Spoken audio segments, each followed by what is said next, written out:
This is not a tale of two cities, but this is a tale of two sciences. Please listen to the whole story and then you will appreciate how wonderful both these disciplines are, the neuroscience as well as yoga. Now let's start with this simple figure, and I want to see how many of you see an old lady. Not many. How many of you see a young lady? Most of you. So the point is, what we experience, what we see, not only on what is out there, but how we look at it, our own perspective. That is very, very important. And then what we see is what we experience. And then either enjoy it or suffer from it. So both ways. The observer is always involved in our experience. Let me give you another example. What do you see in the foreground? A Dalmatian, right? Yeah. But see how close it is, the foreground and the background, Our brain constantly defines what is out there, what form, who is out there. We are constantly working on it. And then we respond to it. So there is not a fixed reality as such, but we define the reality each moment. And not only we define the reality out there, but we define our own role in that particular situation from moment to moment. What do you see here? How many horses do you see? There are 5 actually, 5 horses. Here again, see how the reality can be, Now, the same thing is true about our perspective about ourselves. You see, the feeling of I am is there all the time. I am, I exist. And that feeling in the essential form, in the original form, is the same for all of us. We all have that feeling that I exist, that I am in this moment. But then we qualify it, that I'm so and so, I'm such and such, I'm a woman or a man, or I'm so clever or not so clever or whatever. So all kinds of qualifications come to that feeling of I am. So we can have a feeling of I am an individual, or a universal feeling, which is that I'm connected to everything that exists. I have the same feeling of being as everybody else in this room. And not only all of us, but also every living being has the same feeling of existence. A cow, a dog, a horse, an ant, every living being has a feeling that I exist, I am. And we all defend that existence, of course. That's what the survival instinct is, you see. Then we also sometimes say that I'm not this. You see, I'm not this chair, or I'm not this bottle of water, or I'm not these clothes, my jacket. I'm not this body. Some of the philosophical traditions, they will try to deny the body, that I'm not the body. I'm not the mind. I'm not the ego, One of the traditions, ancient traditions, this was one of the ways of self-realizing. In Sanskrit, it is called neti neti. That means not this, not this. And you kind of let go of all these experiences till you remain with the essence. And the essence you cannot let go. You see, the ultimate subjectivity cannot be let go. And then this is another famous statement, I am that I am. I think Jesus said that, and Ramana Maharshi also said that I am what I am. You come to the very fundamental, essential reality, and that's great. Then there is no problem. This feeling of individuality and universality is kind of interesting. As a child, when you are born, you really don't have much individuality as such. You are born with a lot of universality because you are one with nature, you are one with everything that exists. But as you grow up, you start with your experiences, you start defining your individuality. You like certain things, you don't like certain things, you like some people, you don't like some people, and gradually you develop a sort of specific individuality or personality. And the child typically develops individuality from 1.5 to 3 years. You see, this is my toy, this is not yours. The crying and all that happens with that. Similarly with the name and face recognition. This is my photo. These are my clothes, all that happens. The growth occurs as we go from childhood to adulthood as an individual. And as a mature adult, you then start realizing that all these other people also have individuality. They also have a sense of being. There is a lot of commonality between me and everybody else. And you start accepting others as you become more and more mature.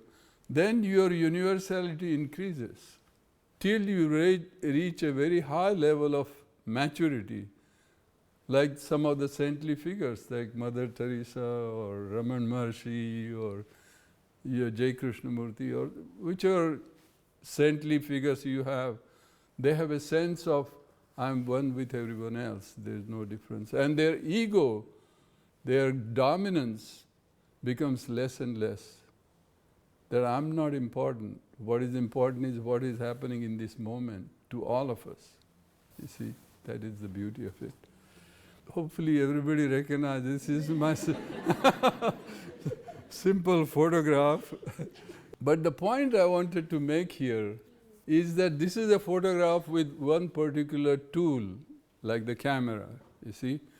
But I don't necessarily look like this with every possible camera or every possible tool. For example, the next picture, if I take my MRI, this is my MRI. This is how I look from inside, right in the middle of my brain. And you can recognize all the structures. If you had shown me this picture, I couldn't have recognized it. We cannot recognize our own brain, believe it or not. We recognize our face, but we can't recognize our brain because that's not part of our experience. And I could not have recognized this if I didn't know that this was my MRI. Because most of us will look just about like this. You see, there's no specificity or individuality about this brain. Now here I want to point out that in the brain stem, there is a system named reticular activating system or the arousal system. And this starts in the whole of the brain stem and goes down as well as up to the thalamus. And from thalamus it spreads to the whole of the cortex. And this is like the activating system that activates the whole of the brain and also the spinal cord and the nerves and everything. So this is like you might say a generator, electrical generator that powers the whole body, brain, nervous system, everything. If you had a stroke or a tumor in this area, you would be in coma, nothing would work. This is the powerhouse, okay? Now, this powerhouse is continuously active, day and night, thank God for that. It doesn't need battery charging or anything like that because it is powered by almost like nuclear energy, hydrogen ions, protons that stimulate certain neurons in the brainstem which makes us breathe. Our breathing depends on that. Hydrogen ion, protons and CO2 continuously stimulates these nerve cells in the brainstem so we breathe. Then there is a circadian rhythm so that we wake up in the morning and we sleep at night. And there is a separate system for waking up as well as for sleeping. Sleep is not just a passive state, but it's an active state. It's like a fountainhead from brainstem to the cortex, just like that. It also had two areas which are excitatory and inhibitory. That means one set of neurons will make you more alert and awake. Other set of neurons will make you drowsy and sleepy, and both ways it works. And it's a constant balance, constant adjustment to keep your level of alertness at an optimum level for the situation that you are facing at the moment. Now, this is an interesting study. These are 8 different volunteers who were counting 7,000 minus 7 continuously as fast as you can. All of them showed sort of this frontal activity and also anterior cingulate activity in all of them during this simple mental mathematics. And you can visualize that when you are engaged in some sort of task, either talking to yourself or thinking of something, which happens most of the time, your brain is constantly working, it is active. I'll show you some of the diagrams. So you have to be selective what you want to spend your energy on. We don't seem to optimize the use of our energy. There is a lot of wastage of our mental energy. I'll come to that. There are these midline cortical networks which are involved in our sense of self. These red ones are the areas that give us the sense of emotion, emotional self. The blue areas are the perceptive self, and the green are the cognitive self, where information is processed and decisions are made, motivations are done. So some of these areas have been defined. This is one of my favorite shlokas. I will give you a few seconds to read about it. As I was telling you about the perspective and our experience, Sri Hanuman said this to Lord Rama, that when I think of myself as the body, physical body, I am your servant. When I think of myself as a living being, I am a part of you, a small point part of you. But when I consider myself as the infinite spirit or the infinite being, then I am you. There is no difference between us, you see. And another great statement was by King Janaka. King Janaka said that Akashavad means like the big sky, infinite sky. I am infinite like that, infinite space, endless infinite space. That is my true nature. All this world that I see or experience is like little parts of different shapes and forms and sizes and different names, you see. All these are finite. But our essential awareness, essential energy, being and awareness is infinite, limitless. We need to realize that. Now, I have about 3 different hypotheses about meditation and different experiences of meditation. So I'll go through this just briefly. Meditation increases the creative intuition or genius, pratibha or pradnya. It is direct and immediate knowing, feeling and realizing. The creative intuition typically evolves through 3 stages. One is saturation, second is incubation, and the third is illumination. Like any subject, saturation means you study about it, you read about it, you think about it, you learn as much as you can about any subject that you are interested in. Any problem that you're working on, any puzzle that you're working on, any poem that you are interested in or whatever. But then in the stage of incubation, you let it go, you forget about it, you kind of sleep over it. You see? Don't burden yourself all the time. You see? Creativity doesn't occur to a burdened and tired mind. You see? Like Einstein, for example, of course, worked very hard. He had a lot of education in physics and mathematics and all that. But he had to have that background. And then you have to let go. Another example is Ramanujan, great mathematician from India.